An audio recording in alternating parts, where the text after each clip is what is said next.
রানু বেগমের বসত বাড়ির টেকপাড়া, আপনার রূপগঞ্জ থানাধীন টেকপাড়া থেকে তাকে আটক করা হয়েছে।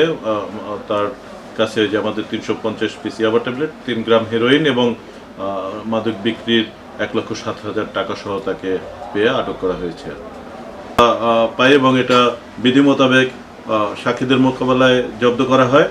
রানু বেগমের নামে ইতিমধ্যে সংশ্লিষ্ট মাদকদ্রব্য হেফাজতে রাখার অপরাধে নিয়মিত মামলা রুজু করা হয়েছে।